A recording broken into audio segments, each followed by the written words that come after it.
What's going on, everybody? We got a brand new segment for episode 189 coming to you right now on this Saturday, joining you when I didn't expect it, but that's okay. This is what happens during NHL offseason trade rumors galore. We know the Predators have been linked to all these different trades.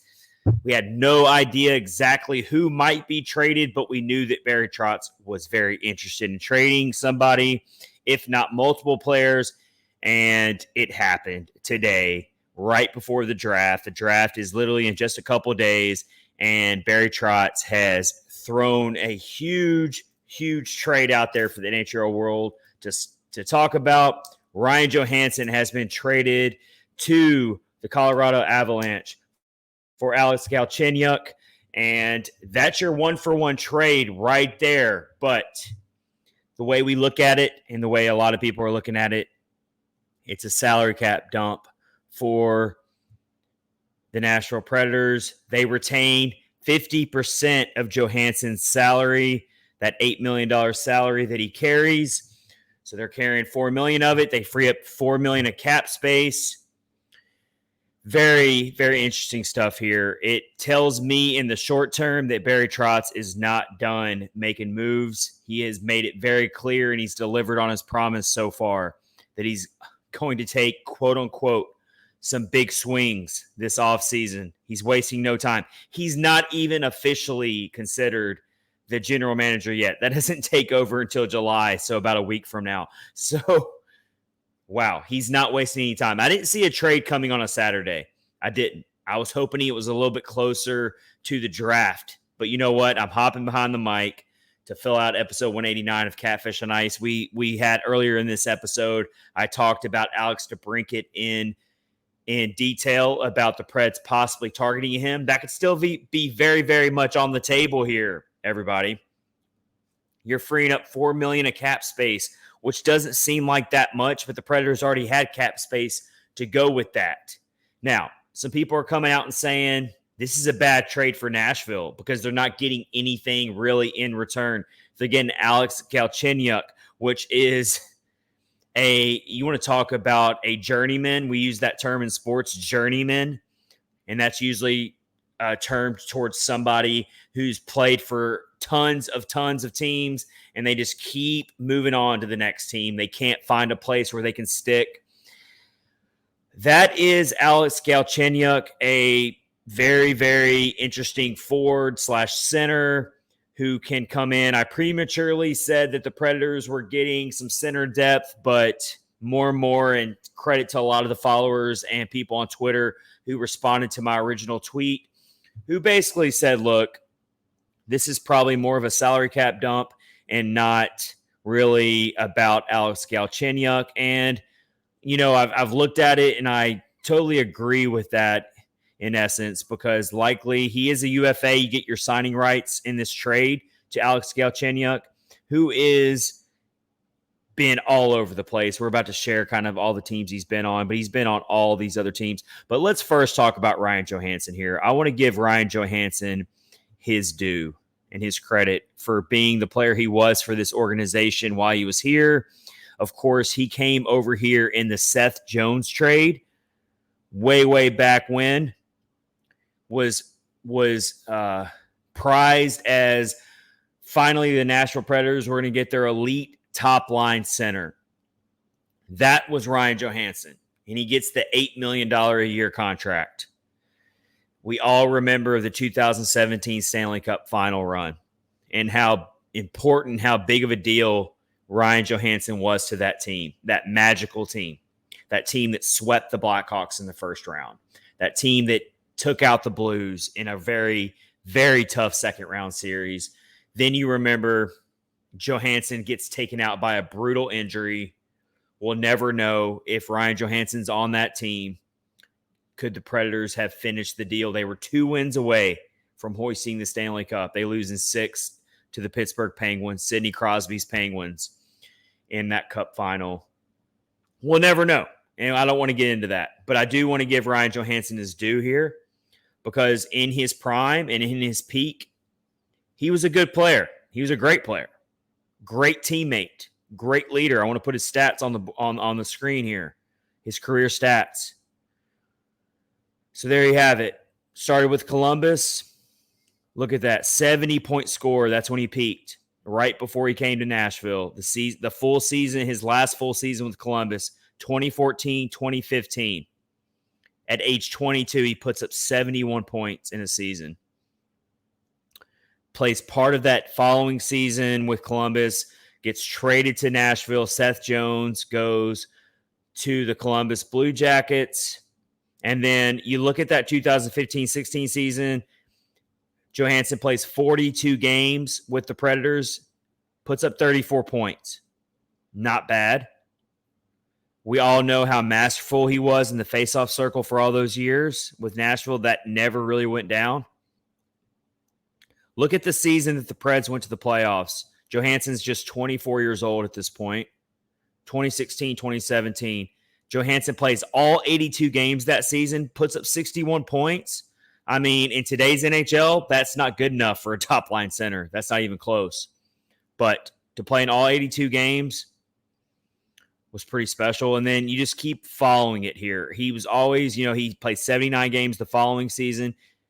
His breakout year with Nashville, I mean, he never cracked 70 points again. That's the problem here.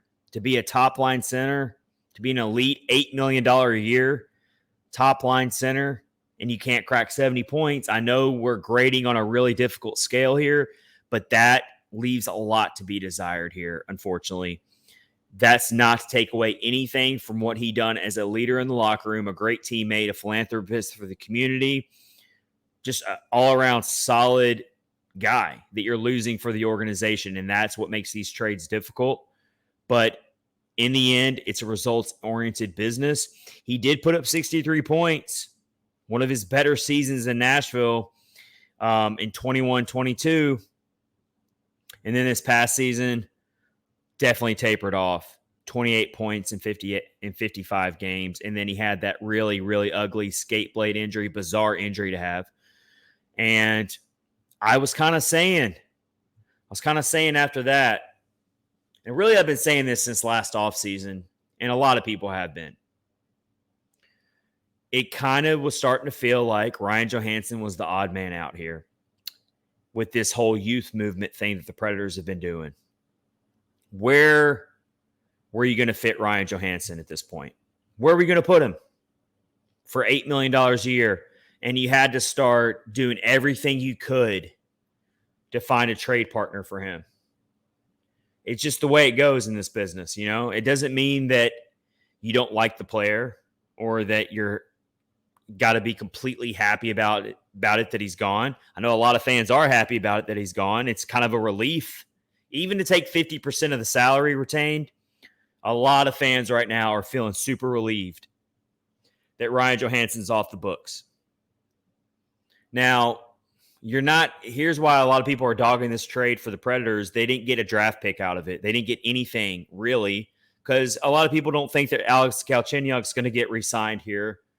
I think that remains to be seen. I would lean that way. I would tend to agree, but I don't think that's a foregone conclusion that he's not re-signed here.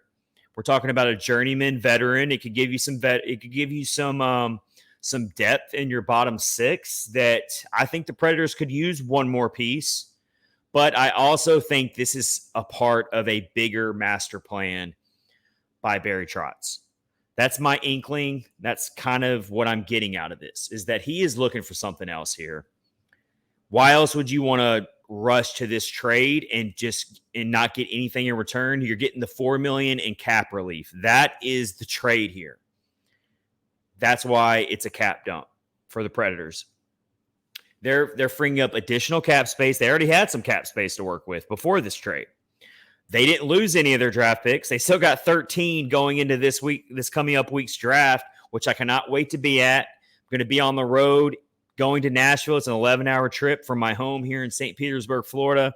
It's about an 11-hour road trip. I'm going to hop on the road tomorrow evening, make my journey back home to Nashville to see family and friends, and go to the NHL Draft on Wednesday. I cannot wait. Nashville's got a big party planned, as they always do. But I was, first of all, thinking that Ryan Johansen would maybe be a draft day trade. that I didn't see a trade coming on a Saturday before the draft necessarily. And I did think that it would be one of those things where if Ryan Johansen was traded, it would be to move up in the draft. Well, obviously I was wrong on that, and that's fine. You can't predict any of these things this time of year, honestly. But yeah, I kind of see the sentiment as far as, okay, they didn't get anything really in return other than the salary cap dump. Alex Galchenyuk is going to be joining his 8th NHL team if you're counting the fact that he's played for Arizona on 2 separate occasions. 8th NHL team since 2012, 2013. Now, the thing about Alex Galchenyuk is, and I'm going to share it on the screen here, we're going to look at his numbers as well for his career. Let me pull it up here. But yeah, I mean, a lot of fans are like, look, we didn't get anything here. Galchenyuk's not going to play for the Predators ever. I don't know if that's entirely for sure, but you're definitely getting a journeyman player, a player that's not going to be a franchise changer or a game changer. And you definitely did this trade more for the salary cap dump than you did for the player. We can definitely all agree on that one. So I'll try to zoom in a little bit because it's kind of hard to read on the screen because I want to get into this a little bit. So Galchenyuk here, if you're looking at it, was a former 3rd round pick or a 3rd overall pick by the Montreal Canadiens. As we scroll up here, 3rd overall pick, and he's 29 years old. So, I mean, he's still a young player, but the problem is he's bounced around so many teams. That's obviously a red flag. But you're thinking, okay, does Barry Trotz want to try to create some training camp competition here? Does he think about re-signing him for maybe 1 year for cheap? It could happen. But I'm not so sure about that. It seems more likely that this was more about just getting something, and it's more about the salary cap dump, and you're getting $4 million out of it. If you look at it from the Avalanche perspective, okay, I can see this trade working out great for both parties involved. You know, it doesn't always have to be a winner and a loser in a trade like this. There could be 2 winners. The Avalanche, they're getting a guy who's a veteran who can play center, obviously, win faceoffs, throw the body out there, bring you some of that veteran experience that you need because they're very much still in their Stanley Cup window. They're looking to storm back next season and win another Stanley Cup. The Predators aren't in that boat right now, at least from the outside looking in. I'm sure in that locker room and from Barry Trotz's perspective, maybe they think they can quickly flip this around, and that's what we're watching for from the Predators. And that's why I've been saying this, they are the biggest players going into the draft as far as shaking things up. And it's not just the draft. It's not just the possibility that they trade up into the top 10. It's also the possibility that they trade for an Alex DeBrincat, which I touched on earlier in this episode 189, this very fluid episode 189 that's going on here that you're listening in its entirety right now. It's been a crazy week with all these trade rumors, and the Predators are in the middle of all this. You got Pierre-Luc Dubois out there that's being linked to the Predators possibly as well, which I know mostly a majority of Predators fans do not want anything to do with Pierre-Luc Dubois, but he's out there as well. But Alex Galchenyuk, to go back to him, probably not going to be a long-term player for the Predators if he ever even plays a game. We'll see if he gets re-signed. They have the signing rights. He's an unrestricted free agent, so you got to re-sign him. He wouldn't be expensive, but who knows if Barry Trotz even wants to have him in the plans here. It might have just been, let's get a player, but it's obviously about the salary dumping here of Ryan Johansen. So there's that. It's crazy how quickly the Predators have flipped their philosophies over just like the last year and a half, maybe whatever. We were just begging the Predators to finally admit that it's time to rebuild. Just begging them. Like, please just do it. We're sick of these first-round exits. We're sick of being a very painfully slightly above average team. Just please do it. Well, guess what? This was a major step today in what's been a lot of steps, mainly going back to the trade deadline, but where they traded away Matthias Ekholm, which hurt a lot of people's hearts. Tanner Jeannot, that hurt, but you got a haul of draft picks from Tampa Bay on that. So, yeah, there's where you're at here. This is the biggest one out of all those by far. To finally move on from the $8 million contract of Ryan Johansen that's been a cloud over this organization, despite the fact that Ryan Johansen wasn't a complete bust. He did some good things for the organization, obviously, but you had to move on. It was time. There's not space for Ryan Johansen on this lineup. I've been saying this. Go back and listen to multiple Catfish on Ice episodes going back to last summer, and you will find receipts from me where I've said it is time. He's on the outside looking in. And when that injury happened on February 21st, unfortunately, that seemed like the final nail of, okay, I don't see how Ryan Johansen comes back from this in a Predators uniform. It ended up happening. And now we have to see what the Predators have in their master plan here. They have more cap space to work with. They have not traded away a draft pick yet. You still got Alex DeBrincat floating around out there, which I touched on earlier in this episode. That could be a draft day trade for all we know. I'm leaning towards the fact that I think the Predators will facilitate some sort of a draft day trade. I like Ross Colton of the Tampa Bay Lightning, pending restricted free agent. You want to talk about someone who can really realistically fit into your bottom six? The guy almost put up 200 hits last year as a forward. He's got some potential. I don't think the Tampa Bay Lightning want to lose Ross Colton. Look up Ross Colton. He's a very manageable trade you can pull off here for the Predators. He won't be. He's due a raise, but not a massive raise. But the Tampa Bay Lightning are cash strapped right now. They can't keep Tanner Jeannot and Ross Colton is the news out there on that, and they love Tanner Jeannot in Tampa. So Ross Colton's probably the odd man out. I would love to get Ross Colton in a trade. It doesn't have to be Alex DeBrincat here. Doesn't have to. So we got to see what the master plan here is from Barry Trotz. But that's all I got for you. I got to run. I threw this video together super, super quick, but I could not leave this out of episode 189. Going to try, if you're watching on YouTube right now, please hit subscribe below. We appreciate that. Again, Ryan Johansen, traded by the Nashville Predators to the Colorado Avalanche for Alex Galchenyuk and 50% retained salary. Huge, massive trade. One of the bigger trades we've seen in this team's history, to be quite honest. Definitely in the offseason as it is.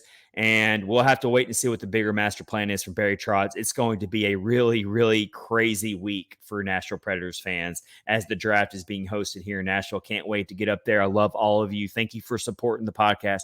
Thank you for watching this video. Throw a comment down there. Hit subscribe if you feel so inclined. That helps out the channel so much. I love interacting with all of you. I got to scoot. I got a lot going on today on this Saturday to get ready to go back to Nashville, but I wanted to throw this video together. That's going to wrap up episode 189 of Catfish on Ice if you're listening on our podcast platforms. Until then, I will see you all soon. I'll plan on putting out some draft coverage as I'm back home in Nashville. See y'all soon.